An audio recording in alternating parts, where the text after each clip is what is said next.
로마서 46번째 시간입니다.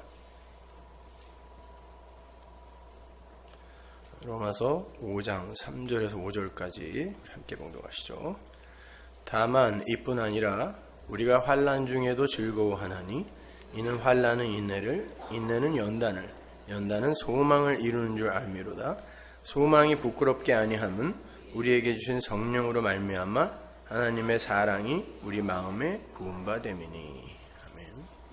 자, 하나님의 사랑이 우리 마음에 부은 바 되어 나타나는 게 환난이라 그래요. 이 역설이 여러분에게 꼭 이해가 가셔야 됩니다. 지금부터 20년 전쯤의 일입니다. 어느 날 저는 꿈을 꾸었어요. 지금도 생생하게 기억이 나는 그 꿈은 지금 떠올려도 아주 감격스러운 그런 꿈입니다. 그것은 구름 위 하늘이었어요.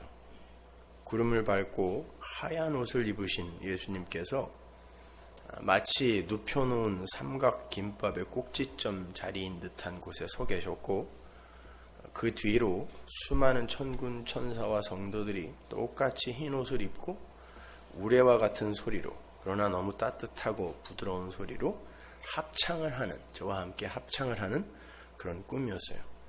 저도 그들과 함께 힘껏 노래를 했고 그렇게 날이 샜습니다. 밤새 꿈속에서 노래만 한 거예요, 같이. 그 꿈이 얼마나 생생했던지 그들과 함께 밤새 불렀던 그 노래를 꿈에서 깨자마자 다 기억할 수 있었어요. 그 노래가 집으로 가자라는 노래입니다. 집으로 가자, 집으로 가자. 이런 눈물 흘리지 않는 곳, 내 아버지 기다리시는 그곳에 가자.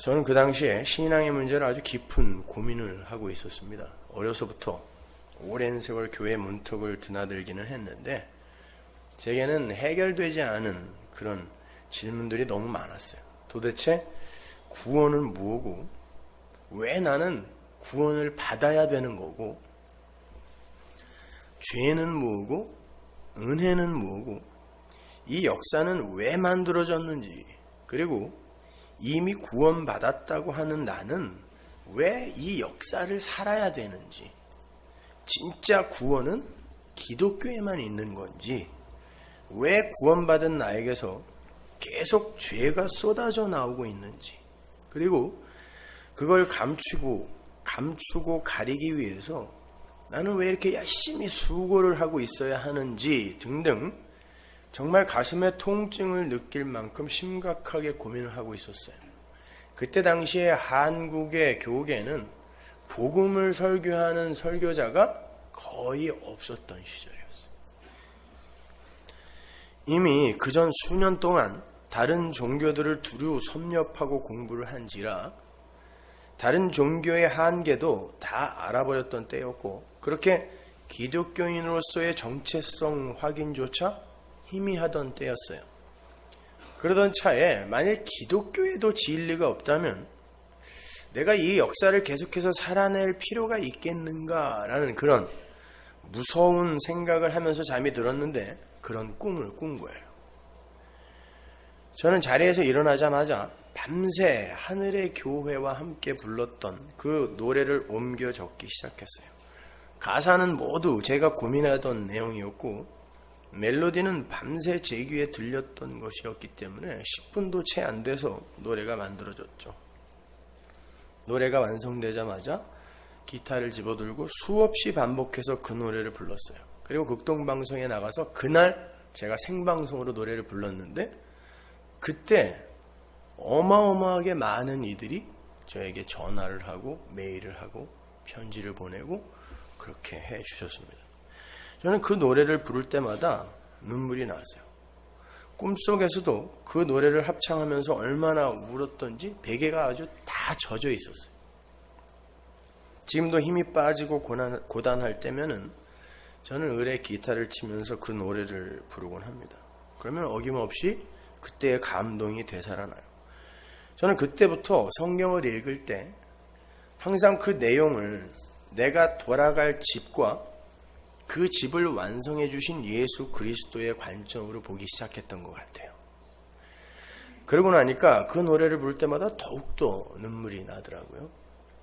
지금도 제가 그 노래를 부를 때마다 눈물 짓는 이유는 저에게 돌아갈 집이 있다라는 그런 사실 때문에 감격하여 눈물이 나고, 그게 믿겨진다라는 게 또 너무 감사해서 눈물이 나고, 그것이 감격스러워서 꿈속에서도 노래를 부르면서 막 울고 있었던 저와 함께 같이 울어주었던 그 천상의 교회의 눈물이 생각이 나서 또 감격하여 웁니다. 그들의 눈물은 마치 나도 너처럼 그 길을 통과하여 여기에 왔으니까 잘 견디고 잘 참으라 라는 응원과 격려 같은 거였어요. 저는 지금도 내가 이 세상에서 아무리 외롭고 험하고 좁은 길을 간다고 해도 그 길은 나 혼자 가는 길이 아니라 말할 수 없는 탄식으로 나와 함께 울며 그 길을 가시는 예수가 계시고 하늘 가족들의 응원과 눈물이 있다는 게 저는 그렇게 고마울 수가 없어요. 그리고 그들과 함께 영원히 거할 돌아갈 집이 이미 마련되어 있다는 게 얼마나 감사한지 모릅니다. 저는 그 집에서 나온 거고 그래서 다시 그 집으로 돌아갈 거예요. 이 사실만큼 나그네와 이방인에게 위로가 되는 게 있을까요? 나는 잠시 후면 그 집으로 돌아갈 거야. 내가 나온 그 집, 내가 나왔으므로 확실히 존재하는 그 집. 그 후로 저는 가끔 그때 본 그 꿈이 현실인가, 지금 내가 현실인가를 곰곰이 생각해 보곤 합니다. 제 안에 있는 그 믿음이 그 꿈이 현실이고 제가 살고 있는 이 현실이 바로 꿈이라고 말해주는 것 같았거든요. 며칠 전에 다시 꿈을 꿨어요. 도대체 생명이라는 게 무엇일까를 열심히 묵상하다가 잠깐 잠이 들었는데 제가 꿈속에서도 계속 그 생명에 대해서 골똘히 생각을 하고 있더라고요. 그러니까 잔 게 아니라 어설프게 비몽사몽간에 꿈을 꾼 거예요. 잠시. 그러니까 자기 전에 생각했던 그 화두를 계속 꿈속에서도 생각하고 있었던 거죠. 심지어 저는 욥기 1장을 보다가 잠들으면 꿈속에서 욥기 2장을 보고 있는 꿈을 꾼 적도 있어요. 저는 그 꿈속에서 꿈을 꾸기 전에 그 현실 속에서 생명에 대한 그 고민을 하고 있던 또 다른 나를 객체로 인식을 하고 있었어요. 꿈에서 깬 뒤에도 저는 계속해서 생명이라는 화두를 놓고 깊은 생각에 잠겨 있었습니다. 그런데 현실 속에서는 꿈속에서 생명을 생각하고 있었던 그 나, 그것도 나거든요. 그 나를 또 객체로 인식을 하고 있더라고요.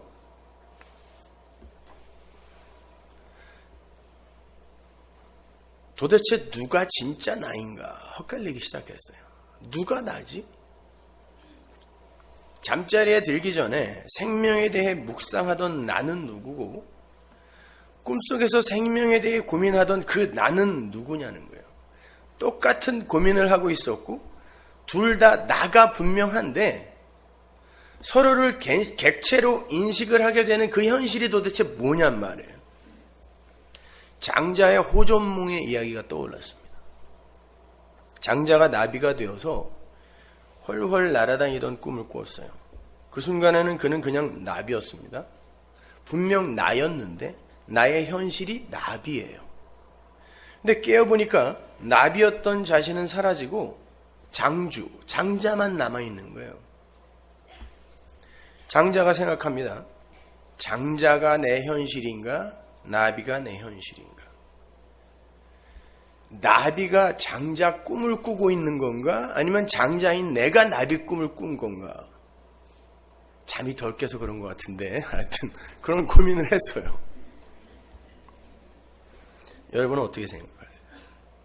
저는 장자보다 한 발 더 나가서 이런 생각을 해봤어요. 만약 장자가 나비 꿈을 꾸다가 와 이게 나의 현실이네.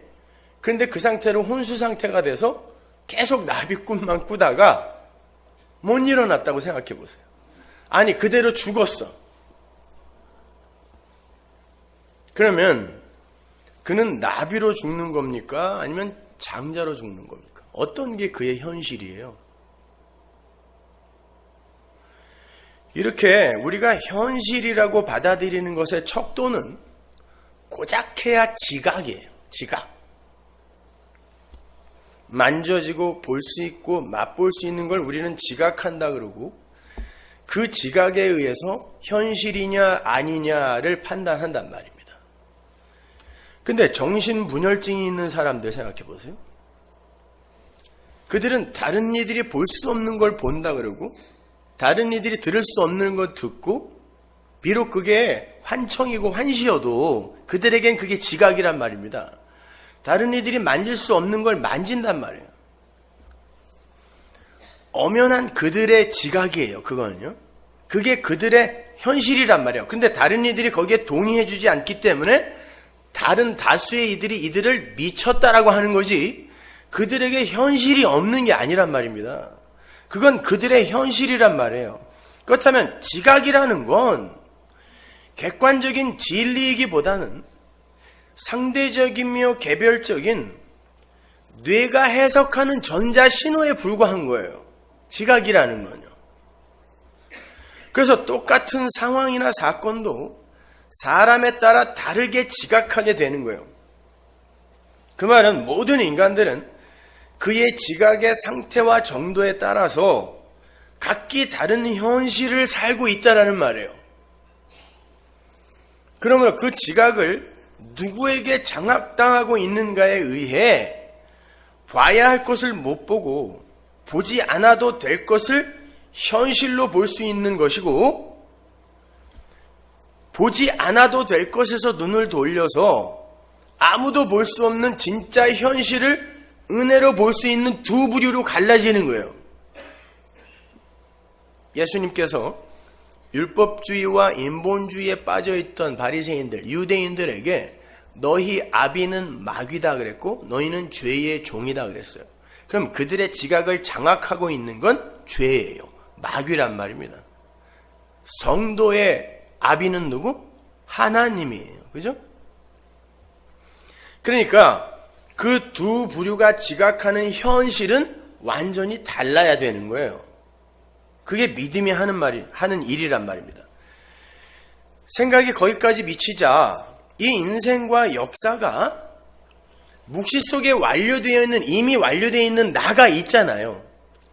그 나가 꾸는 꿈 같은 것이겠다라는 생각을 했어요. 그러면 거기에 존재하는 나, 여기서 꿈속에서 사는 나, 둘 다 존재하고 둘 다 지각을 하고 현실을 사는데 공존할 수 있는 게 되는 거란 말입니다. 그리고 이 꿈은 깨면 사라지는 거예요. 옛날에 박찬욱 감독의 다른 해가 꾸는 꿈이라는 그런 영화가 있었는데 쫄딱 망한 영화였죠. 해가 뜨면 달이 사라지는 걸 보고 이 달은 해가 꾸는 꿈인가 보다 이렇게 이야기를 했던 기억이 나는데, 집으로 가자라는 노래를 부르면서 서로를 위해 눈물을 흘려주던 그 꿈속의 장면이 진짜 현실인 거고, 이 역사 속에서 빨리 이 꿈에서 깨기를 기다리며 사는 나가 꿈속의 나가 맞는 거예요. 영원이라는 것이 현실이고 잠시 시작과 끝이 있는 역사가 꿈이란 말입니다. 묵시의 꿈인 거예요. 역사는요. 그래서 사라진다라고 이야기하는 거예요. 그러나 있는 거예요. 깼음에도 불구하고 꿈은 남는단 말입니다. 거기서 지각했던 현실이 남는다니까요. 그래서 둘 다 공존하는데 이건 없다라고 하는 거예요. 사라진다라고 하는 거예요. 그런데 우리의 눈이 멀어서 묵시를 지각하지 못하고 역사를 현실로 인식하면서 살고 있는 거죠. 묵시와 역사, 각 영역에서 나는 지각을 해요. 둘 다 유효한 지각이에요. 그러나 꿈은 곧 깨게 되는 거고, 꿈속에서의 지각은 어떤 교훈을 남긴 채 사라지는 거예요. 그러니까 여러분은 여기에서의 여러분의 성취와 업적과 공로 이런 거에 신경 쓸 필요가 없어요. 꿈속에서 백만장자 됐었는데 깨고 난 다음에 아쉬워서 아침부터 소주 깐 날 있잖아요. 그렇게 되는 거예요. 어마어마한 악몽을 꿨어요. 깨보니까 꿈이야. 와, 큰일 날 뻔했네. 이런 사람도 있고, 그러니까 이 속에서 여러분이 어떤 꿈을 살든 그건 아무런 가치가 없는 거예요. 사실은요. 한 가지 교훈만 배우고 가면 되는 거란 말입니다. 여기에서. 각자의 역할 속에서. 꿈속에서 막 배트맨도 되고 슈퍼맨도 되고 그러잖아요. 가끔 벼랑 위도 뛰어다녀 막. 그죠?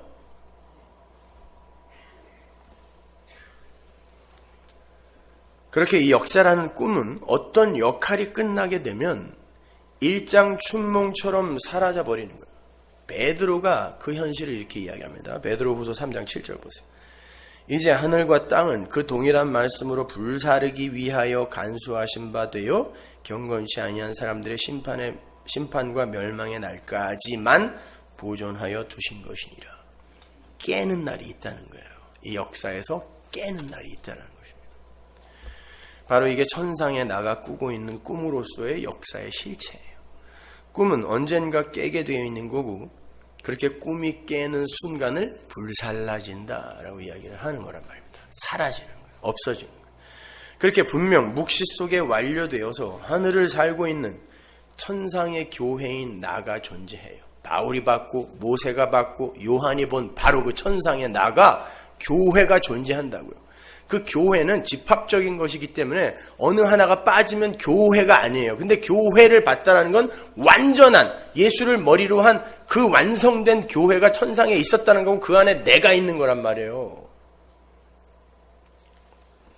그게 거룩한 성 새 예루살렘이에요. 그래서 12사도 12지파의 이름이 들어가 있는 거예요. 그게 교회란 말이에요. 그래서 12 곱하기 12 곱하기 1000 완전수 14만 4천이 그 위에 존재하는 거예요. 그 안에 내가 들어가 있는 거예요. 삼각김밥의 꼭지점 같이 우리 앞에 서서 우리를 인도하고 계신 머리로서의 예수 그리스도에 붙어서 그분의 지체로서 하늘의 아들이 되어 있는 나가 지금 존재해요. 그게 진짜 성도의 현실이에요. 이 꿈에서 깨면 여러분은 그 현실로 바로 돌아가게 되는 거예요. 그렇게 이미 집으로 돌아가 있는 나가 분명 존재하는데 또 다른 나가 이 역사라는 꿈을 살고 있으면서 그 집으로 돌아갈 날을 학수고대하며 기다리는 것, 이걸 뭐라 그럴까요? 소망이라 그래요. 꿈에서 점점 깰수록 현실과 가까워지는 거예요. 아, 이 악몽에서 빨리 깨야 되는데, 아, 맞아. 이건 꿈이지. 나에겐 현실이 있지. 이 현실이 가까울수록, 꿈이 점점 깨질수록 우리는 올바로 자각을 하게 된단 말입니다. 그걸 소망이 깊어진다라고 하는 거예요. 소망이 확실해진다라고 이야기를 하는 거예요. 묵시는 영원한 지금, 영원한 현재라 그러죠. 그건 하나님이 창조로 완료시켜놨다는 뜻이에요. 그래서 지금이에요. 영원한 현재예요. 과거와 미래가 있다는 건 변화와 성숙과 첨가와 자라남이 있다는 뜻이잖아요. 천국은 그런 게 없단 말이에요. 하나님이 완료하시고 보시기에 심히 좋아야 하나님 나라예요.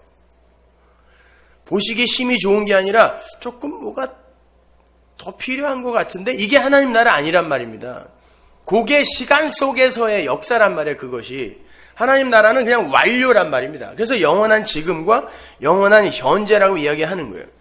그곳에서는 변화와 첨가를 불허해요. 그래서 하나님 혼자 말씀으로 다 창조해버리는 거란 말이에요. 그 자체가 완료예요. 그런데 그 영원한 하늘의 존재인 나가 그리스도를 머리로 한 요한계시록에 가면 하나님의 백성들의 이마에 전부 이름이 써 있는데 어린 양의 이름이라 그러죠. 그러니까 우리의 이름은 어린 양 예수 그리스도의 이름, 그리스도인이에요. 모든 존재의 이름은 다 그리스도인이에요.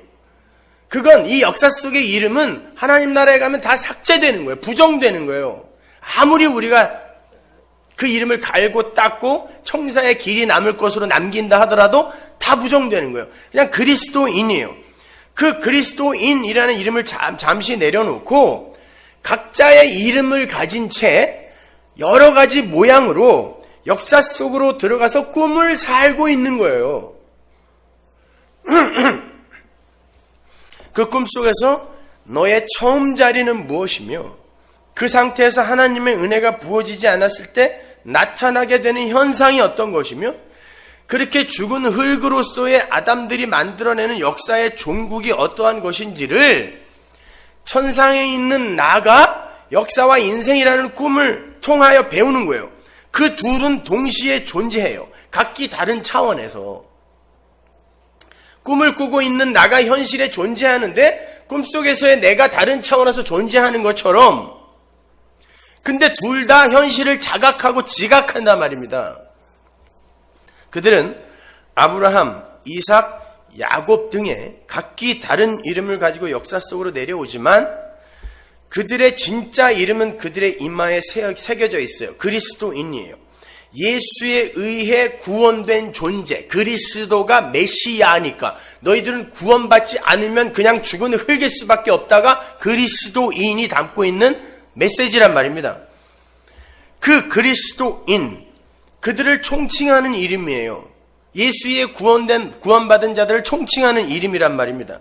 그렇게 예수를 머리로 한 그리스도인이라는 이들이 각기 다른 이름으로 역사 속에 내려와서 각기 다른 꿈을 꾸고 올라가는데 그 꿈의 결론은 하나로 모아지는 거예요. 각기 다른 꿈을 꾸고 있어요. 가난한 사람으로 꿈을 꾸고 있고, 부자로 꿈을 꾸고 있고, 잘생긴 사람, 못생긴 사람, 많이 배운 사람, 못 배운 사람, 잘난 사람, 못난 사람, 여러 가지 종류의 꿈을 꾸고 있는데 결론은 하나로 모아져야 돼요. 예수가 그리스도고 예수가 창조주다. 모든 꿈의 결론이 그걸로 나야 되는 거예요. 그분이 아니면 나는 죄인 중에 괴수일 수밖에 없다. 예수가 창조주고 예수가 그리스도다. 그분이 창조주다.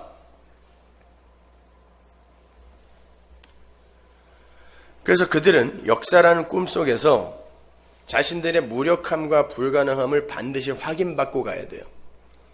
그분이 주고 그분이 창조주다라는 건 나의 모든 게 부정당하고 부인당하는 거란 말입니다.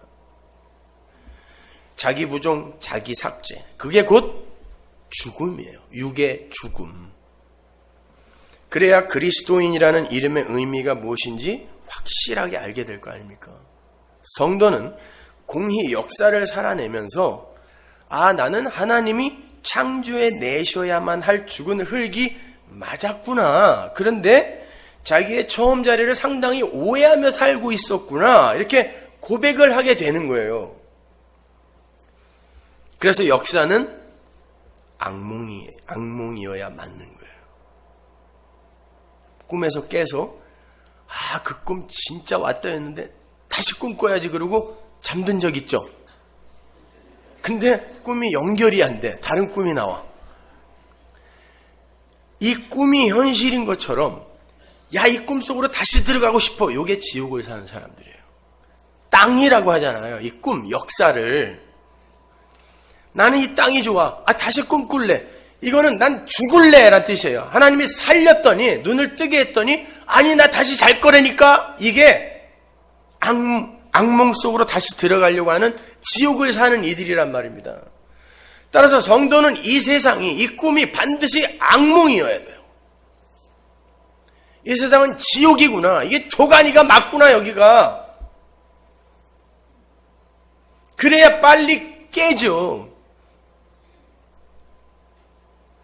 그렇게 이 세상에서 내가 자꾸 죽고 세상이 나에 대해서 죽는 경험을 한단 말이에요. 살아서. 그렇게 계속 죽는 작업이 쉽겠냐고요. 어려워요. 그때 누군가 너 내가 지금 죽여줄게. 그리고 스데반을 둘러싼 그 사람들처럼 짱돌을 들고 찾아왔다고 생각해 보세요. 80년 동안 계속 맞아 죽고 있었는데 누가 한순간에 죽여준다 그래요. 그러면 어떻겠어요? 그 사람에게. 그 사람이 어떻게 했냐고요. 빨리 불질러. 그게 폴리캅이었던 거예요. 계속 살아서 숨쉬며 죽고 있었는데 한 번에 불태워서 죽여버린다니까. 80년간 계속 불을 맞고 살았어요. 불시험을 맞고 살았는데 한순간에 붙여서 죽여준다니까 빨리 불 붙여. 그런 거예요. 뭐가 대단한 사람이라서 그런 게 아니에요. 빨리 이 꿈 깨야 돼. 이걸 아는 사람들은, 야 빨리 찍어라 이렇게 되는 거예요. 하나님 쟤들 용서해 주세요. 이 마음이 나오는 거예요. 아직 이 꿈이 너무 좋아서 우리는 이렇게 그냥 분노하고 있는 것 뿐입니다. 그러니까 아직 못 죽어요, 여러분. 죽어도 못 죽어.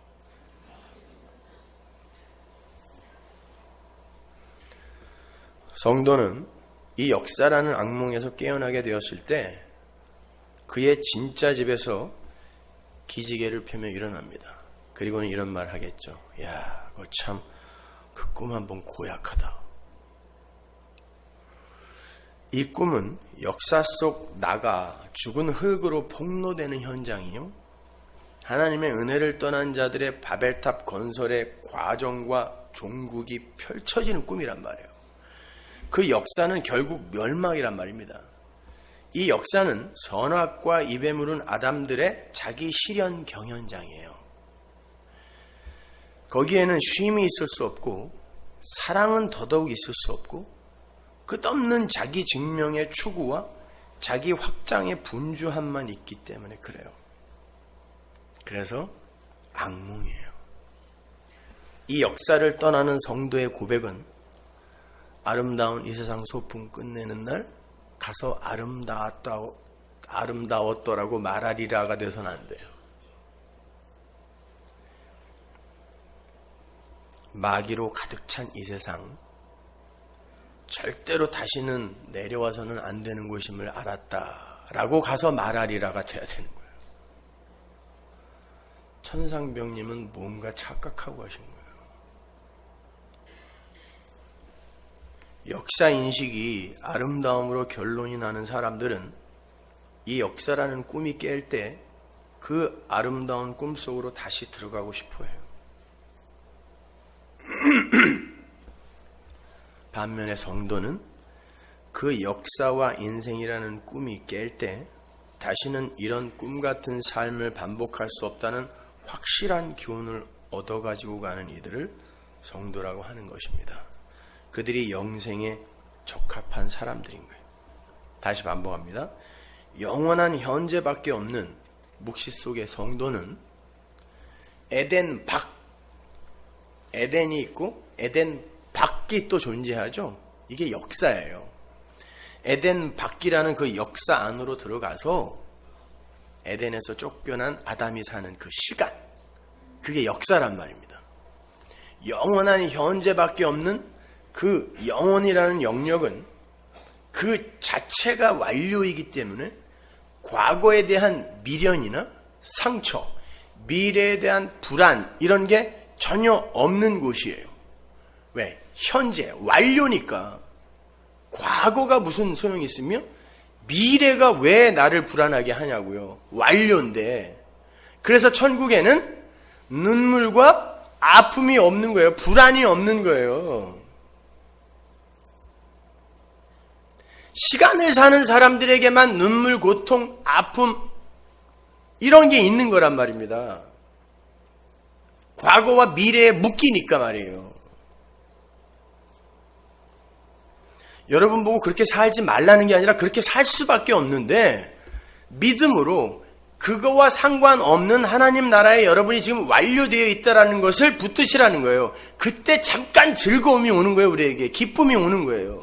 그렇구나. 그러기 위해서는 여러분이 이 역사 인식, 인생 인식을 확실하고 올바르게 해야 된다니까요.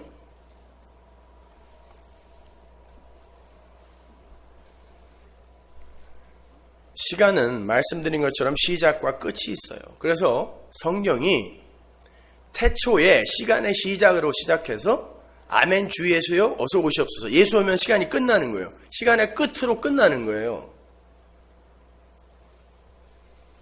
그렇게 시간은 시작과 끝이 있는 것이므로 시작과 끝이 있다라는 건 종말이 있다라는 건 후패와 썩어짐이 있다라는 거예요. 자라남과 성숙이 결국은 후패와 썩어짐인 거예요.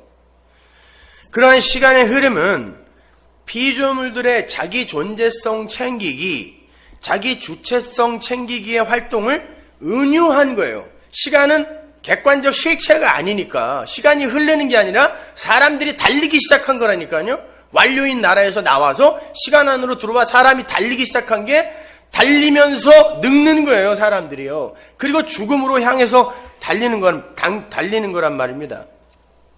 그러한 시간이, 아니 그 피조물들의 자기 존재성 챙기기의 그 활동, 그 행위가 어떠한 결과를 초래하게 되는지를 경험하는 게 이 역사라는 꿈이란 말이에요. 그래서 에덴에서 아담이 완성된 인간으로, 어른으로 창조가 됐죠. 사람으로 창조가 됐어요. 어른으로. 그게 바로 하나님 나라의 묵시의 세계는 이렇게 자라남과 성숙과 변화가 필요 없는, 과정이 필요 없는 완료의 나라다를 보여주는 거예요. 그래서 아담이 낳자마자 결혼하는 거예요. 그리고 다스리고 정복하는 힘을 받는 거란 말입니다. 그게 완료의 나라인 거예요. 그런 아담이 에덴 밖으로 나가자마자 아기가 탄생되는 거예요. 가인이라는 아기가. 어른으로 완료로 창조된 아담이 에덴 밖으로 역사로 나가자마자 이제부터 이 역사가 묵시의 현실을 설명해야 되니까 시간이라는 흐름이 생겼단 말이에요. 거기서는 이제 아기로 태어나서 자라서 죽는 일이 생겨나야 되는 거예요. 그래서 아기로 오는 거예요. 그때부터는.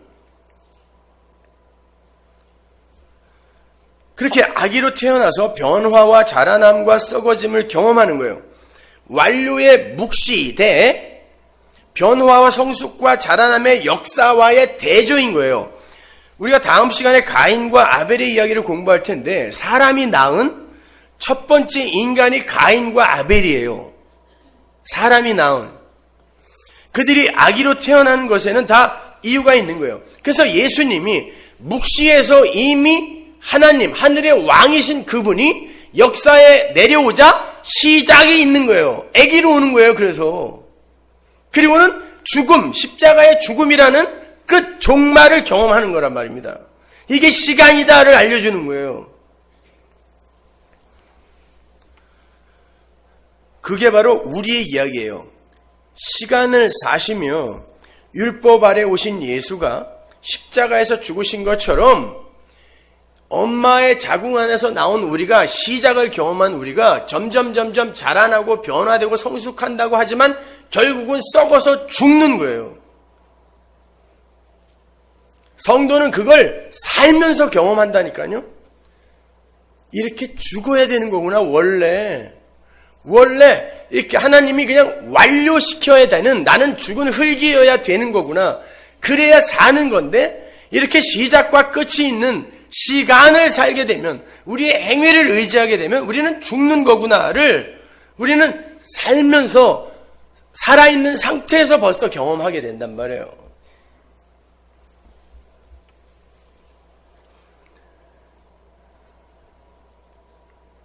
그런데 그렇게 멸망으로 향하는 시간의 역사 속에서 묵시를 지각하여 역사와 인생을 부정당하며 하늘을 사는 이들이 바로 성도예요. 그래서 그들이 살아내는 이 역사 속의 삶을 성경이 한마디로 나를 부정당하고 부인당하는 거니까 한마디로 환난이라고 하는 거예요.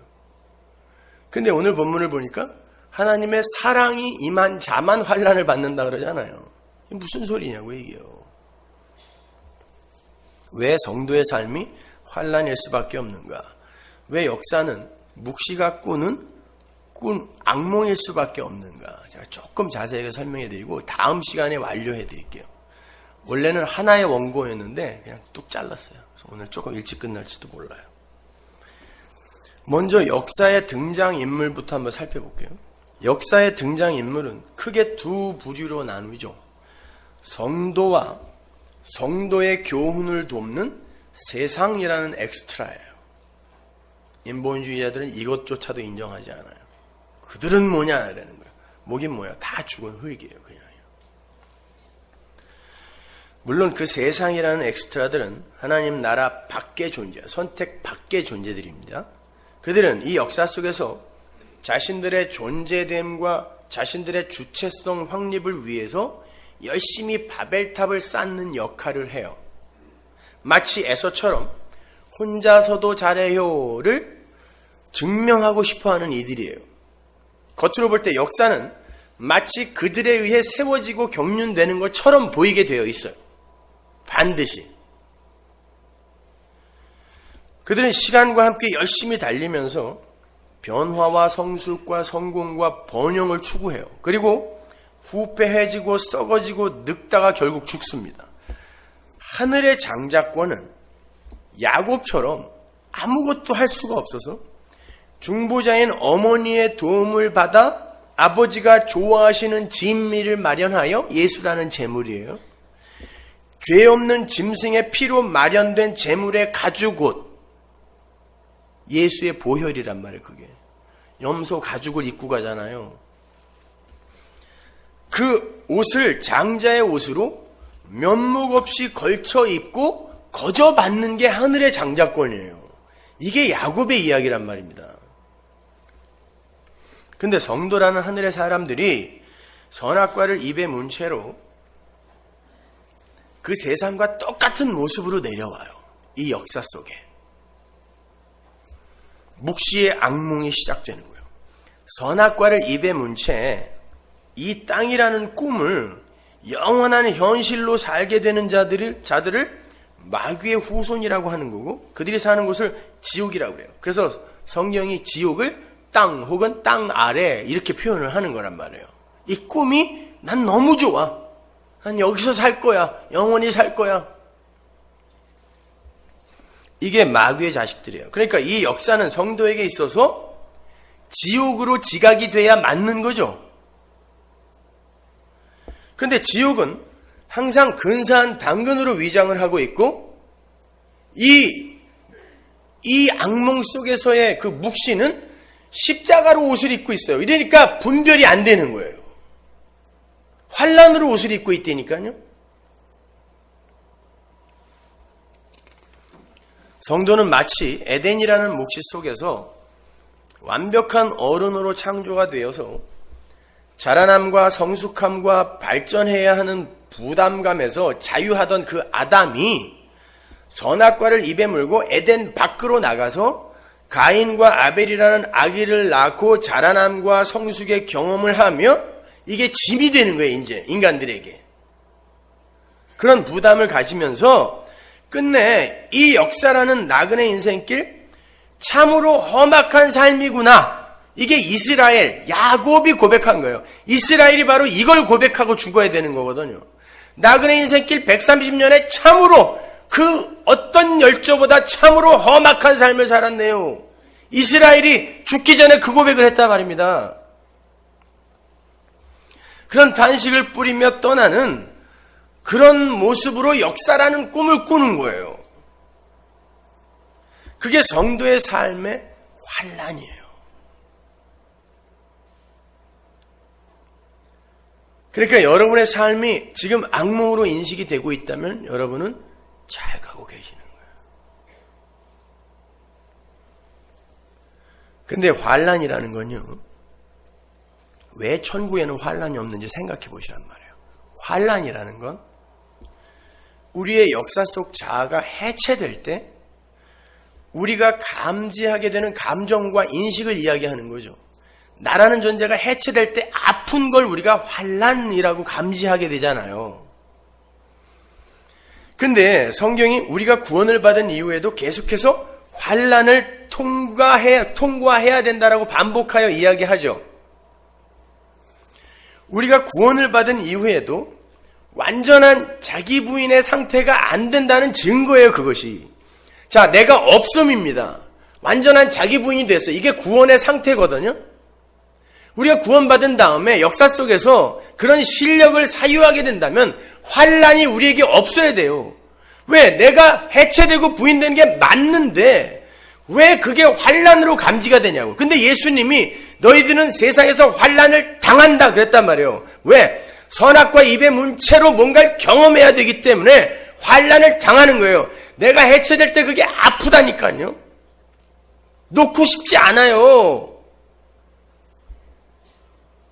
함부로 신앙은 그런 모든 걸 다 극복하는 거다 이렇게 말씀하지 마세요. 정작 본인에게 닥쳐보세요. 그게 되는가? 아니란 말입니다. 여전히 나라는 육적 자아의 존재성 챙기기와 자아 확장이라는 욕망 속에서 벗어나지 못한단 말이에요. 우리는요. 하나님의 은혜가 왕노릇을 하면서 우리의 육적 자아 챙기기를 방해하는 데에서 비롯되는 것이 환난으로 감지되는 거 아닙니까? 그러니까 엄밀히 말해서 환난이라는 자각이 뭐예요? 환난이 뭐예요? 그게 죄예요. 그래서 하나님 나라에는 환난이 없는 거예요. 나는 없는 자니까. 하나님 나라에서는 예수 그리스도를 머리로 한 하나님의 은혜로 창조된 자이기 때문에 내가 해체되고 부인되어도 그게 환난으로 감지가 안 된단 말이에요. 그래서 환난은 죄로 말미암는 거다 하는 거지, 이 세상에서 여러분이 도덕, 윤리, 사회법 이런 거 어긴다고 하나님이 두들겨 패는 게 환난이 아니란 말이에요. 그런 저급한 유치원 수준에서는 이제 벗어나야죠. 자기가 부인되어지는 것에 대한 몹쓸 적대감이 바로 환난으로 감지되는 거 아닙니까? 그러니까 이 세상에서의 성도의 모든 환난은 다 죄 때문이라는 성경의 진술이 맞는 거예요. 그게. 생각해보세요. 밥을 굶은 이의 환난의 정체가 뭐예요? 진짜 배가 고파서 아픈 거예요? 기니도 제때 해결하지 못하는 자기에 대한 실망과 타인의 평가가 아픈 거예요. 나죠. 환난의 근거는 나래니까요. 배가 고파? 그것 때문에 환난을 겪는다고요? 여자들은 평생 다이어트 한다는데 그럼 그것 때문에 환난을 겪는 거예요? 먹을 거 못 먹어서? 기쁘게 하죠. 야, 다음날 일어났더니 0.5kg가 또 빠졌어. 우와! 그걸 무슨 환난이라 그래요. 환난은 나래니까요. 나. 사업이 쫄딱 망했습니다. 생활 규모가 축소됐어요. 그에게 감지되는 환난의 정체가 뭡니까? 집이 좁아져서 못 자는 거예요? 어디서든 자요. 선교 가서는 침낭 하나 맨바닥에 깔고도 자잖아요. 그게 환난이 아니라 망한 자신에 대한 부끄러움과 절망이란 말이에요. 그러니까 환난의 정체는 나의 자아 구축과 자아 실현의 열망에서 기인하는 게, 그래서 죄예요. 아픈 것도 죄예요. 원래 우리의 처음 자리는 없음입니다. 그 없음 안에 하나님의 생명력이 가득 채워줌으로 우리는 비로소 하늘의 존재가 될 수 있는 거예요. 질그릇, 그 흙 안에 보석을 품은 모습이에요. 질그릇이라는 단어 자체가 흙으로 만든이란 뜻이거든요.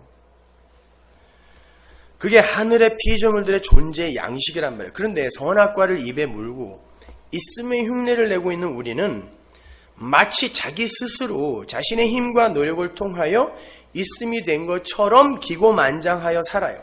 그게 시간의 삶이며 썩어짐의 삶이며 후패하는 삶이며 죽음의 삶인 거란 말입니다. 하나님 나라는 그러한 그 흐름이 없는 시간, 자가발전식의 행위, 이런 것이 없는 영원한 현재만 있는 창조의 나라란 말이에요. 그런데 그 창조의 나라는 반드시 나 없음의 전제가 있어야 하나님의 창조가 드러나죠. 나 있음이 요만큼이라도 있으면 그거는 보수란 말이에요. 수선이란 말이에요. 그거는요. 창조의 나라는 없는 거예요. 아무것도. 그걸 인식하고 자각하는 자들이 하늘의 새로운 피조물인 거예요. 그래서 그들이 더 이상 인간의 육의 정욕을 쫓아 살지 않는다 그러는 거예요. 육의 정욕이란 내가 나의 인간됨을 구축하는 그 행동을 멈춘다는 거지, 뭐 간음하지 않고 도둑질하지 않고, 우리는 늘 도덕과 윤리를 해석하는 게 버릇이 돼 있어서 성경을 그따구로밖에 못 보는 거예요.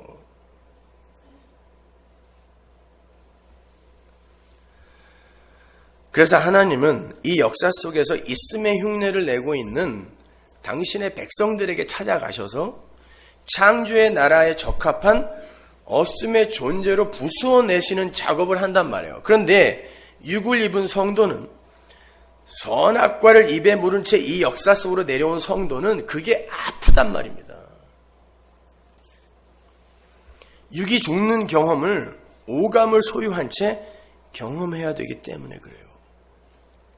그래서 환난이에요.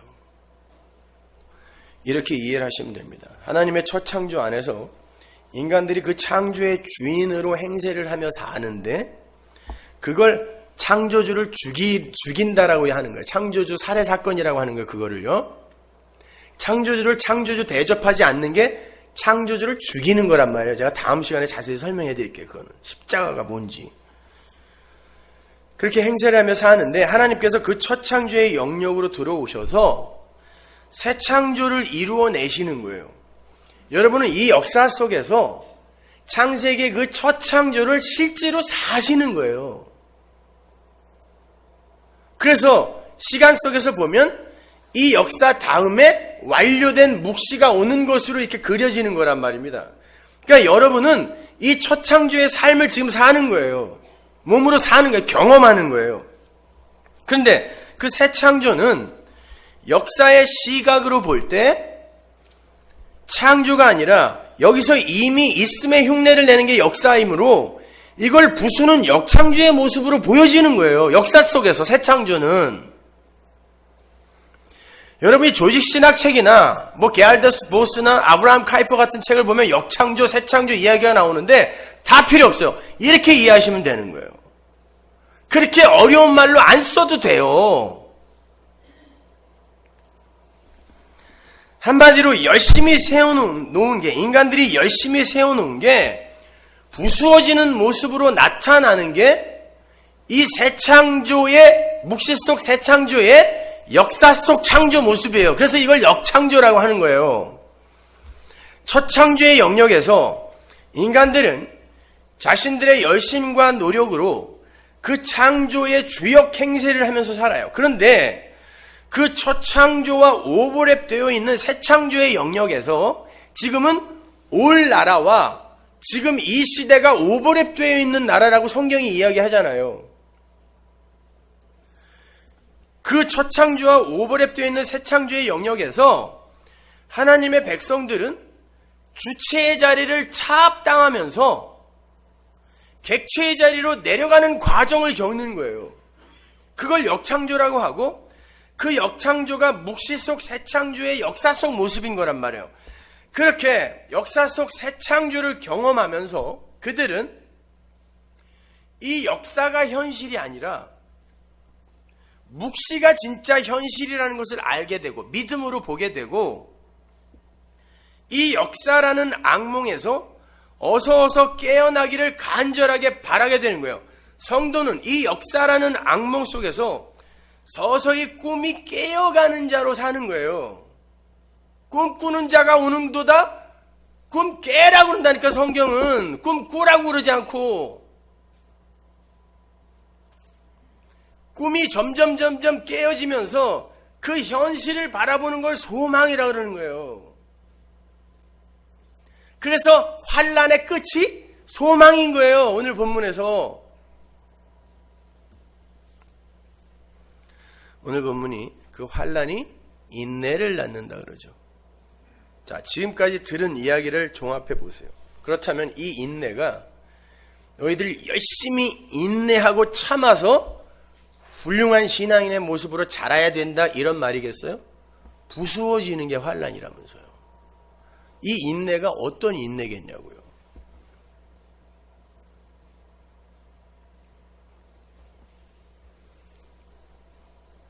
어떤 고통에도 흔들리지 않는 맷집으로 견뎌내는 걸 인내라고 하지 않아요.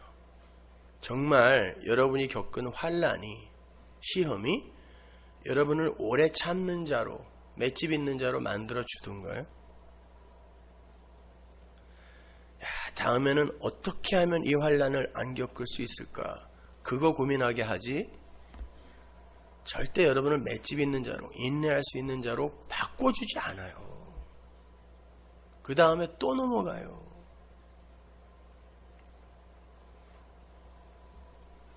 여러분은 환난을 통과하고 난 뒤에 뭐든지 참을 수 있는 자로 지금 변화되셨어요?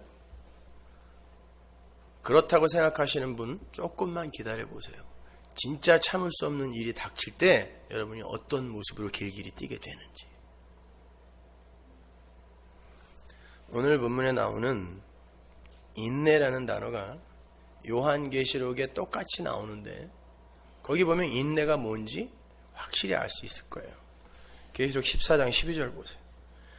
성도들의 인내가 여기 있나니 저희는 하나님의 계명과 예수 믿음을 지키는 자니라. 인내가 뭐예요? 어떤 환난이 닥쳐도 나는 예수밖에는 의지할 게 없어. 이 믿음을 놓치지 않는 걸 인내라 그래요. 또 내가 들으니 하늘에서 음성이 나서 가로되 기록하라. 자금 이후로 주 안에서 죽는 자들은 복이 있도다 하시니. 인내를 이야기하면서 죽음을 이야기해요. 죽을 때까지 하나님이 절대 목적지에 도달할 때까지, 이게 죽음이잖아요. 육의 죽음. 그때까지 절대 죽어도 못 죽게 만들어 버리는 걸 인내라 그래요. 그러니까 인내는 내가 견뎌내는 게 아니라 하나님이 살려두는 거예요. 하나님의 열심히. 그걸 인내라 그래요. 환난이 인내를 낳는다는 거 그 말이란 말입니다. 이 환난은 절대 너희들이 피할 수 없다라는 거예요. 그래서 이 너희들의 육이 죽을 때까지 지속될 거라는 거예요. 이걸 인내라 그래요. 성경이. 여러분이 참아내는 게 아니에요. 견뎌내는 게 아니란 말입니다. 계시록 1장 9절 보세요. 나 요한은 너희 형제요 예수의 환난과 나라와 참음에 동참하는 자라. 이게 인내라는 단어와 똑같은 단어예요. 참음이라는 단어가. 사도가 자신을 예수의 환난에 동참한 자, 예수의 나라, 즉 예수의 통치에 동참한 자. 예수의 통치에 동참하면 그때부터 자기가 원치 않는 길로 끌려가는 거예요. 나라, 통치 같은 말이란 말입니다. 예수의 참음에 동참한 자라 그래요. 인내에 동참한 자라 그래요. 예수님의 참음이 뭡니까? 하나님, 이 잔은 될 수 있으면 내게서 좀 치워주실래요? 그 마음이 있었는데 하나님이 죽는 자리까지 끌고 갔단 말이에요. 이게 예수의 참음이란 말입니다. 그게 우리의 환난이 낳는 인내란 말이에요. 그것이요. 그러한 성도의 인내에 대한 설명이 가장 잘 설명된 곳이 계시록 2장의 서머나 교회예요. 2장 8절 보세요. 서머나 교회의 사자에게 편지하기를 처음이요 나중이요 죽었다가 살아나신 이가 가라사대 내가 네 환난과 궁핍을 아노니. 환난 똑같이 나오죠. 실상은 내가 부유한 자니라. 자칭 유대인이라 하는 자들의 회방도 아노니 실상은 유대인이 아니요 사단의 회라. 네가 장차 받을 고난을 두려워 말라. 볼지어다 마귀가 장차 너희 가운데서 몇 사람을 오게 던져 시험을 받게 하리니 너희가 10일 동안 환난을 받으리라. 네가 죽도록 충성하라. 그리하면 내가 생명의 면류관을 네게 주리라. 서머나 교회에게 처음이요 나중, 어제도 계시고 오늘도 계시고 내일도 계시는 분, 이런 말이 계시록에 많이 나오죠. 그게 뭐예요? 그분은 영원한 현재라는 뜻이에요. 처음이요 나중이시며 죽었다가 살아나시니 예수의 십자가를 이야기하는 거예요. 서머나 교회가 믿고 있는 바가 이거라는 거예요. 그래서 그 예수가 와서 이야기하는 거란 말입니다. 지금요. 그런데 예수님이 그 서머나 교회의 환난과 궁핍을 아신다 그래요. 서머나 교회는 부자였어요. 교인들도 다 부자였어요. 근데 환난과 궁핍이라고 이야기를 하세요. 그거와 상관없는 거예요. 그러니까 성도의 환난과 궁핍은 그 환난이 어떤 환난이라 그래요? 자칭 유대인이라 하는 자들의 회방이에요. 그죠? 블라스페미아가 악담이에요. 조롱이에요. 모함이에요. 자칭 유대인이 누굽니까? 유대주의를 총칭하는 거예요. 인간의 가능성 발휘와 증명, 인간의 그 자기 확장이 인생과 역사의 목적인 양 의시되는 무리를 총칭하는 거예요. 바리새인들 착하게 살았잖아요. 율법 지키며 살았잖아요. 이게 유대인이에요. 근데 그러니까 모든 선악과 따먹은 아담들, 인간들의 이 보편적 자존심을 챙기기 위해 살아가는 보편적 이 모든 아담들이 유대인이에요. 유대주의란 말입니다. 그들이 예수의 죽었다가 살아나심의 은혜, 십자가의 은혜를 붙들고 있는 서머나 교회에게 환난과 궁핍, 핍박을 안겨주더라는 거예요. 그럼 서머나 교회가 당한 환난과 핍박이 뭐겠냐고요. 왜 십자가만 붙들고 있어? 왜 은혜만 이야기를 해? 야, 인간들이 뭘 해야 되는 거 아니냐? 이게 유대주의란 말이에요. 그들이 하나님의 십자가를 붙들고 있는 자들을 향하여 악담과 조롱을 하는 걸 사단의, 마귀의 회의의 공격이라고 이야기를 한단 말입니다. 성경이 그걸. 우리 교회 이름이 서머나교회죠. 우리가 지금 어떤 환난을 당하고 있어요? 착함의 옷으로 근사하게 위장을 했던 바리새인 같은 율법주의자들의 공격으로 비난받고 있잖아요. 참 바보 같은 사람들이 말이죠. 그들이 이야기하는 인간들의 그 성숙, 그리고 도달해야 할 지경, 인간들이 상정해 놓은 그것이 진짜 기독교의 목적지라면 석가모니가 제일 존경받아야 될 존재 아닙니까?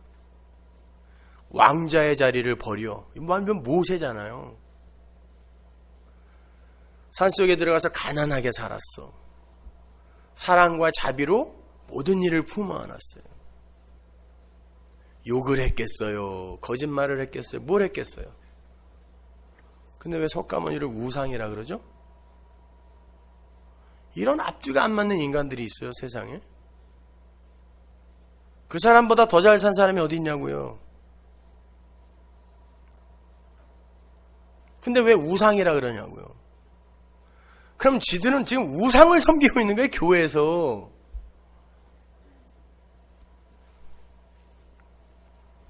성경대로 되고 있는 거예요. 주님께서 그들에게 뭐라 그래요? 죽도록 충성하라 그래요.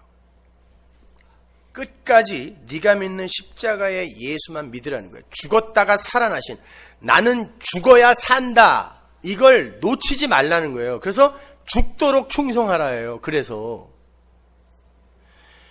그 어떤 회유와 협박에도 절대 넘어가서는 안 된다는 거예요. 예수님의 은혜와 십자가와 예수 믿는 믿음만 붙들라는 거예요.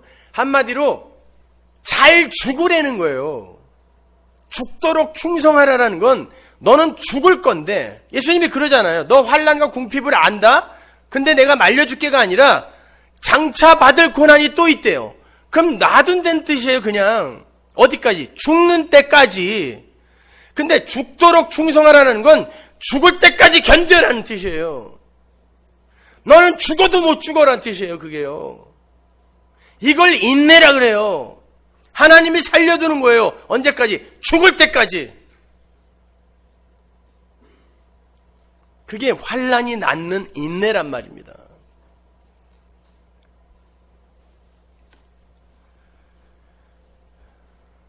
내 능력으로 참는 게 아니라 하나님의 열심히 그를 붙들고 죽지도 못하게 목적지로 끌고 가는 걸 인내라 그래요. 야고보서로 가면 그 인내가 뭔지 더 잘 설명되어 있어요. 야고보서 5장 10절 보세요. 형제들아, 주의 이름으로 말한 선지자들로 고난과 오래 참음의 본을 삼으라. 보라, 인내하는 자를 우리가 복되다 하나니 너희가 욥의 인내를 들었고. 욥이 뭘 참았어요? 생각해 보세요. 욥기를 읽어보셨죠? 욥이 뭘 참았어요? 1장 2장에서 주시는 분도 하나님이요 거두가신 분도 하나님이시니 하나님의 이름만 영광을 받을지어다. 그리고 바로 내 태어난 날을 저주했어요. 그럼 뭐예요? 나를 낳게 한 하나님을 저주한 거예요. 뭘 참은 거예요? 그런 친구들과 논쟁하면서도 계속 아깝거리죠. 내가 뭘 잘못했냐? 나 착하게 살았다. 내가 지나가는 여자 보고 음욕을 품은 적이 있니? 재물에 대해 욕심을 품은 적이 있니? 내가 뭘 잘못했냐? 나 자식 새끼들 잔치 벌이면 그 머리 수대로 제사 지낸 사람이야. 근데 내가 뭘 잘못했다고 이 일을 겪어야 돼? 그랬단 말이에요. 근데 하나님이 그 앞에 나타나서 뭐라 그러냐면, 너 내가 창조할 때 어디 있었니? 를 물어보세요. 너 지금 네가 창조주 역할을 하려고 그러는데 내가 창조주야. 내가 창조할 때 어디 있었니? 를 묻잖아요. 몇 장에 걸쳐서 창조의 이야기가 나온단 말입니다. 내가 창조주라니까 그때 욥이 뭐라 그래요? 잘못했습니다. 자, 다시는 말 안 할게요. 이게 욥의 죽음이에요. 요걸 인내라 그래요. 성경이 욥의 인내, 죽을 때까지 살아있는 거예요. 그걸 야고보가 욥의 인내라고 한단 말입니다. 그렇게 욥이 하나님 앞에서 자기의 처음 자리를 올바로 자각하게 될 때까지 그를 지켜내시는 하나님의 긍휼과 사랑을 인내라 그래요.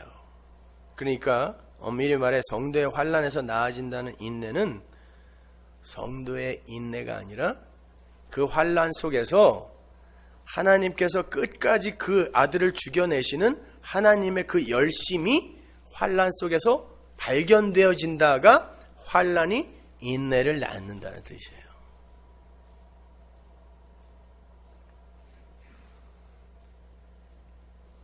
말씀드렸다시피 원래 성도는 환난을 겪을 자격도 없는 자들이에요. 원래 없음이니까. 환난은 있음만이 겪을 수 있는 거예요. 없음이 무슨 환난을 겪습니까? 그런데 하나님께서 없음에 불과한 자들에게 있음만이 겪을 수 있는 환난을 겪게 해주시는 건 그래서 성도가 그리스도의 남은 고난을 겪는다고 하는 거예요. 성도만 고난이 뭔지를 알아요. 하나님의 있음의 고난이 뭔지를 성도만 알아요. 다른 건 지들이 잘못해서 받는 고난이에요. 사도 바울이 그거 나눠주잖아요. 성도만 진짜 그 고난이 뭔지를 알아요.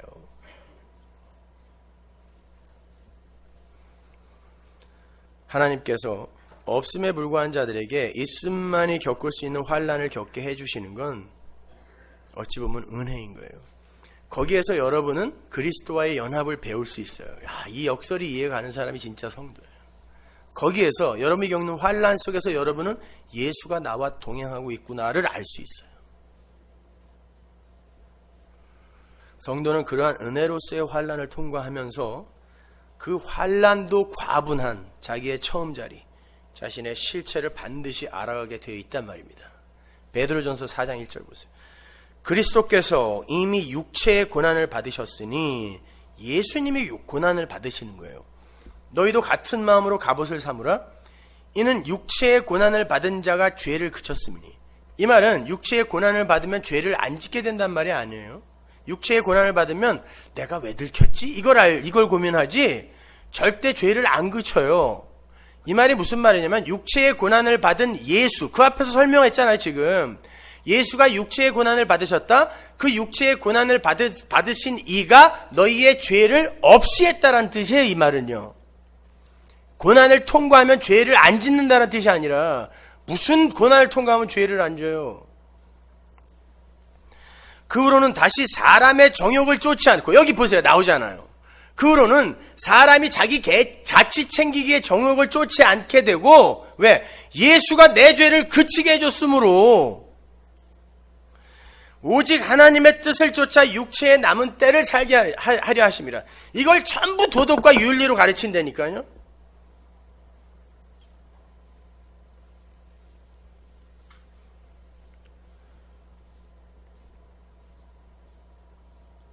인간의 가치와 영광을 챙길 수 없는 자리로 끌려가는 삶, 그게 사람의 정욕을 쫓지 않는 삶인 거예요.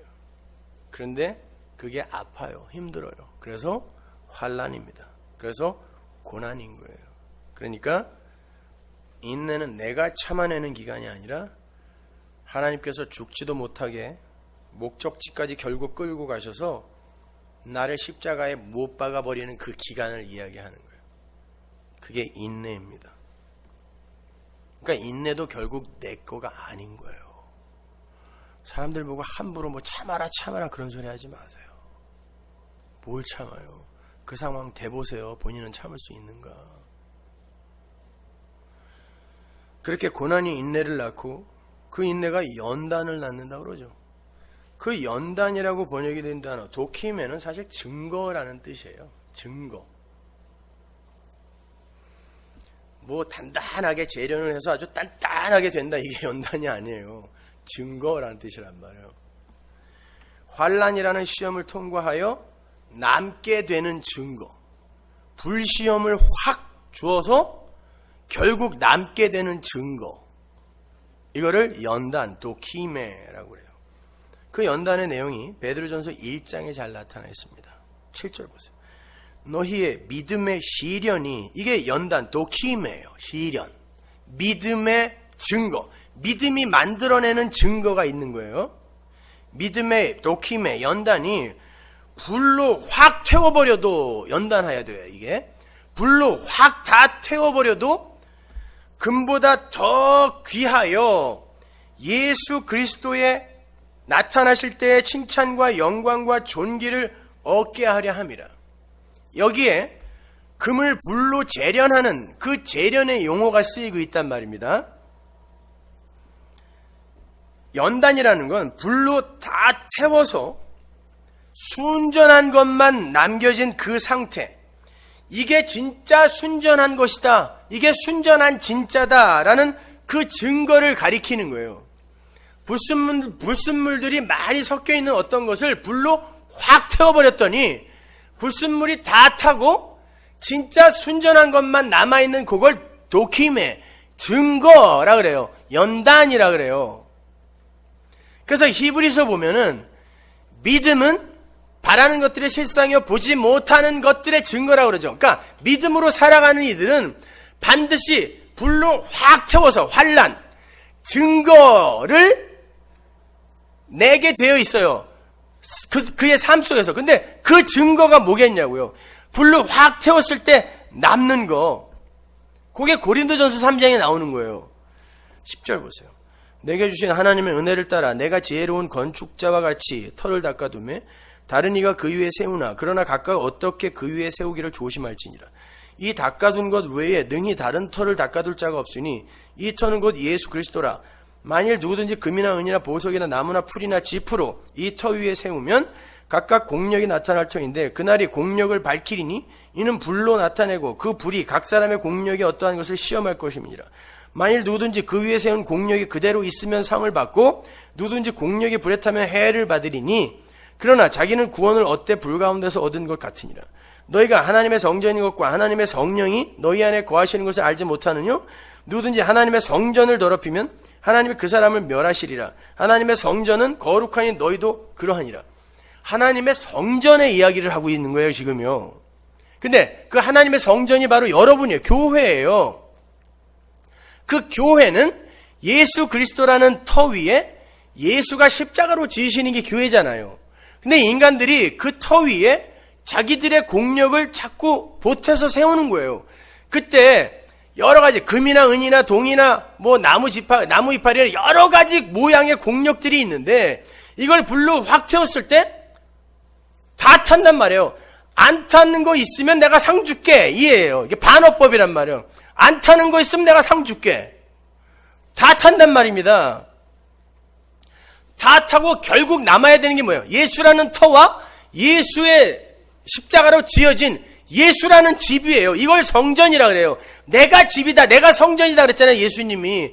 그리고 내 안에서 너희가 성전이 되는 거라 그랬으니까 예수라는 터 위에 예수라는 집이 세워지는 거예요. 이게 성전이란 말이에요. 이게 거룩한 거예요. 그런데 너희가 왜 공력으로 그걸 거룩한 걸 더럽힐라 그래가 이 고린도전서 3장의 이야기인 거예요. 금 같은 공력은 하나님이 칭찬해 주나? 지푸라기 같은 공력은 태워버린다가 아니에요. 무슨 공력이 하나님 앞에 금 같은 공력이 있을 수가 있냐고요, 우리에게. 상급이론은 항상 이런 데서 출발하는 거예요. 이 악당들이 말이야.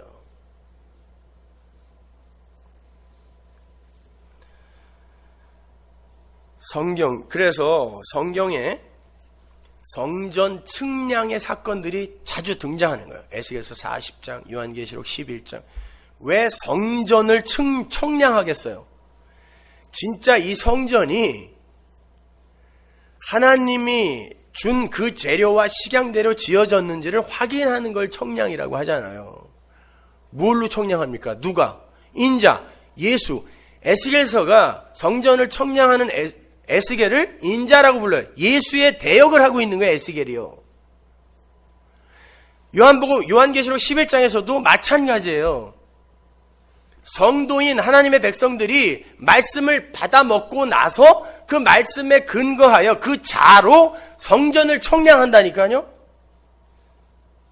말씀 속에서 성전, 하나님의 처소는 어떻게 완료가 된다 그랬어요? 예수의 십자가로, 메시아의 공로로. 근데 그거 아닌 건 다 부수겠다라는 거예요. 그래서 옛 성전이 AD 70년에 돌 위에 돌 하나도 남지 않고 완전히 파괴되는 거예요. 바벨론에 의해 이스라엘의 성전이 완전히 파괴됐을 때 하나님께서 그 파괴된 자리로 에스겔을 데리고 올라가서 성전을 보여주세요. 이 성전 아니고 새 성전, 내가 짓는 새 성전이 진짜 성전이다 보여주는 거예요. 이게 성전 청량 사건이란 말입니다.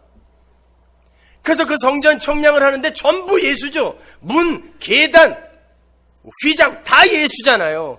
예수, 성전은 예수다 설명하는 거란 말입니다.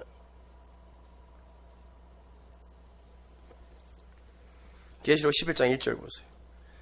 또 내게 지팡이 같은 갈대를 주며 말하기를 일어나서 하나님의 성전과 제단과 그 안에서 경배하는 자들을 청량하되 성전 밖 마당은 청량하지 말고 그냥 두라. 이것을 이방인에게 주었은즉 저희가 거룩한 성을 42달 동안 짓밟으리라. 42달은 3년 반, 에스겔서 9장에서 3년 반은 역사예요. 역사. 자, 이 역사 동안에 42달 동안에 성전 밖은 성전 밖, 아담이 에덴에서 쫓겨난 그걸 역사라 그랬죠.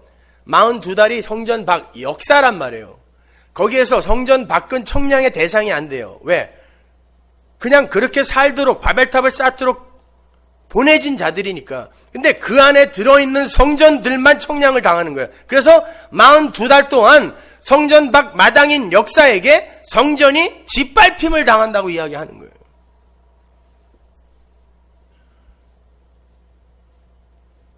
그게 여러분의 환난의 삶이에요. 왜 십자가만 붙들고 있어? 왜 예수만 이야기해? 왜 은혜만 이야기해? 이게 42달 동안 여러분이 받을 조롱이며 모욕인 겁니다.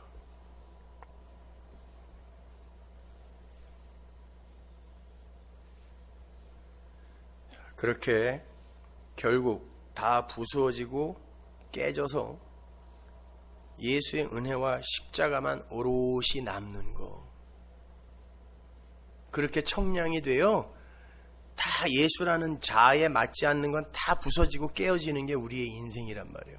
그래서 예수라는 증거, 그 예수라는 연단, 노키임에만 남는 게 환난이 인내를 낳고 인내가 노키임에 연단, 예수, 증거를 낳는다라고 하는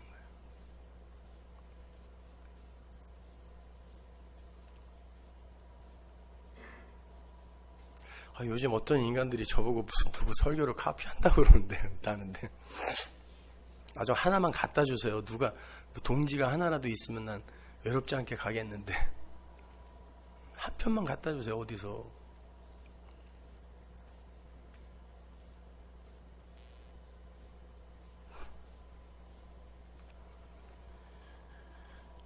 자, 여러분, 믿음은 바라는 것들의 실상이고 보지 못하는 것들의 증거라고 하면서 그 증거를 가진 첫 번째 인물이 아벨로 나와요. 히브리서 11장에 보면 아벨이 뭐한 사람이에요?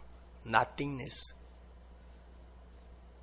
헛것, vanity라는 뜻이거든요. 없음으로 와서 이 땅에서 죽으신 예수, 그게 아벨이에요. 그게 증거라니까요. 그게 인내가 낳는 연단인 거예요. 예수님께서 이 땅에 오셔서 하신 일이 바로 성전 청량이었어요. 열심히 율법과 제소로 성전을 짓고 있는 유대인들, 이스라엘에게 오셔서 예수라는 자를 갖다 댄 거예요. 그래놓고 이거 아니다, 부숴라, 3일 만에 다시 세운다, 계속 그랬더니 그렇게 성전 짓던 자들이 예수를 죽였잖아요.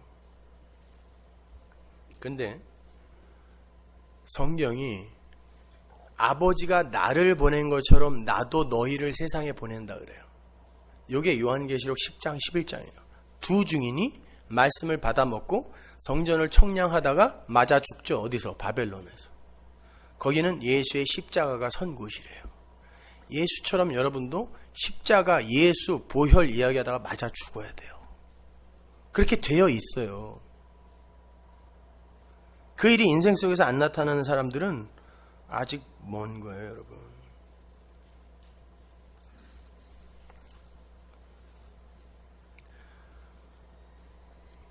그렇게 예수의 십자가라는 하늘의 자아를 갖고 나를 청량하고 또 세상을 청량하면서 내 안에서 1차적으로 한번 죽고, 왜 나는 계속해서 이렇게 예수가 아닌 다른 성전을 쌓고 있지? 다른 바벨탑을 쌓고 있지? 내 안에서 먼저 죽고 그 삶을 통하여 또 세상에게 또 맞아 죽어요. 그러니까 성도는 2번 죽어요. 그러니까 환난인 거예요, 여러분. 하나님의 은혜의 필연성을 절감하는 나가 내 안에서 죽는 나예요. 아, 하나님의 은혜가 아니면 안 되는구나. 이게 내 안에서 죽는 나. 그리고 그 은혜의 필연성을 입으로, 삶으로 전파하면서 세상에게 무시당하고 조롱받으며 죽는 거, 이게 세상에서 죽는 나예요. 그래서 이 세상은 쇠도 녹이는, 불이 절절 끓는 지옥의 도가니가 맞는 거예요. 우리는 반드시 그 지옥의 도가니인 세상을 지각해야 돼요. 공지영의 도가니라는 소설이 있습니다. 광주 인화학교에서 실제로 일어난 일을 바탕으로 쓴 소설이죠.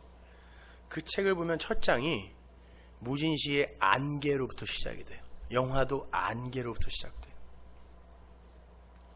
왜 안개로부터 시작이 될까요? 인간들은 자신을 들키지 않을 수 있는 안개 속에서는 무엇이든지 저지를 수 있다는 것을 암시하는 거예요.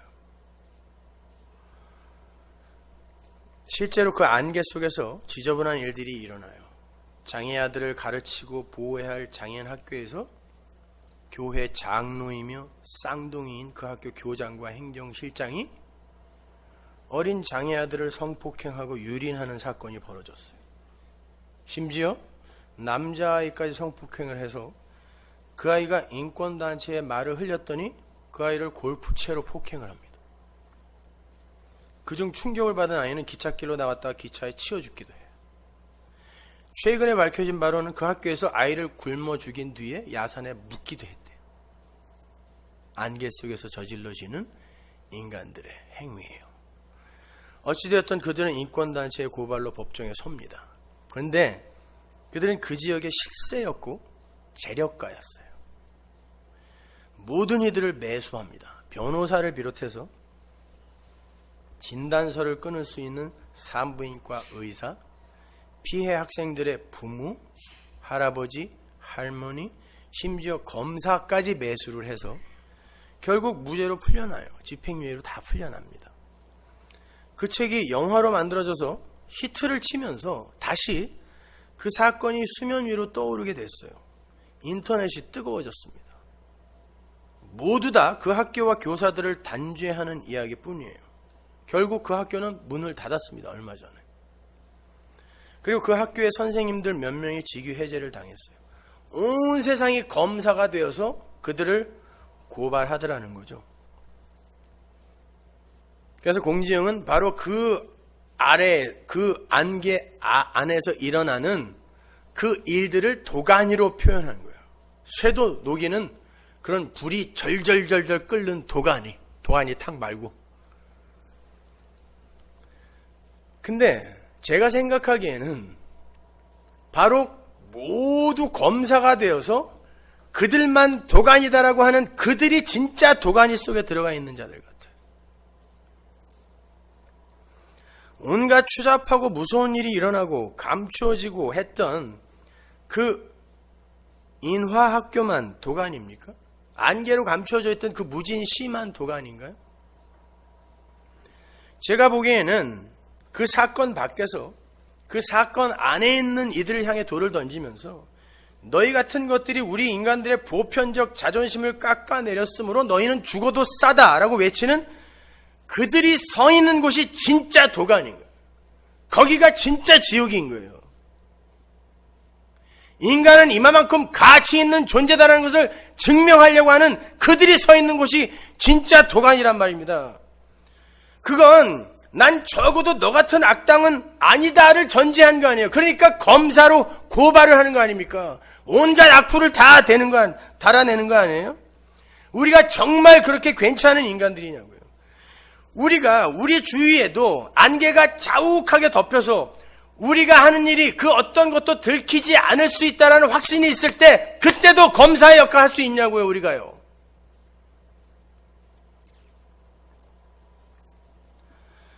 내가 바로 그 안개 속 도가니에 들어가 있는 사람임을 놓치고 있는 사람이 진짜 지옥의 도가니 속에 들어가 있는 사람인 거예요. 다른 이들의 약점과 잘못을 침소봉대해서 공격을 함으로 해서 나의 순결함과 잘남을 상대적으로 증명해보고 싶어하는 그 마귀의 거친 숨소리, 이게 프로젝션인 거예요. 내 안에 있는 거 내가 하고 싶어 죽겠는데 누군가가 해버린 거예요. 내 안에 있는 걸 들키기 싫으니까 그걸 욕을 하는 거예요. 어떤 심리학자가 도대체 왜 이 도가니가 이렇게 크게 사회적으로 큰 이슈가 되고 이런 소설과 영화가 히트하는지를 연구해서 발표를 했는데 그 내용이 뭔 줄 아세요? 인간들의 관음증이었어요. 온 세상이 나는 안 그렇다라고 손가락질하고 있었는데 정작 그들의 마음속에서는 몰래 숨어서 그걸 보고 싶어 하더라는 거예요.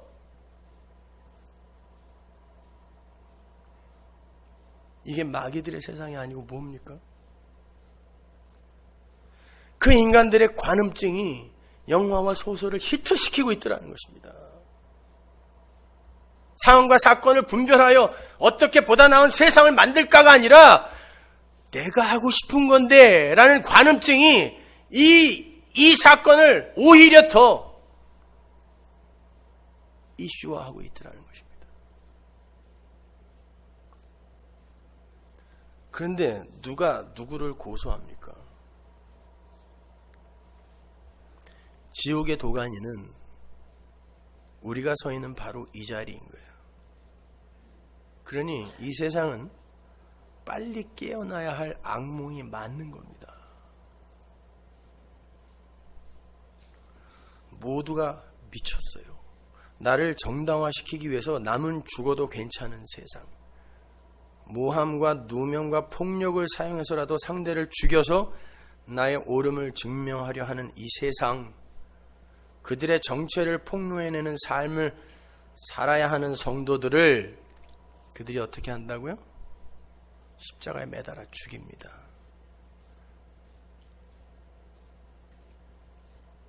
그렇게 인화학교에 있는 그 사건 속에 들어있는 사람들을 힘을 합쳐 고소하며 우리는 괜찮은 사람이다라고 잘 위장하고 있는데 누군가가 아니다, 니들이 마귀 새끼다라고 이야기해보세요.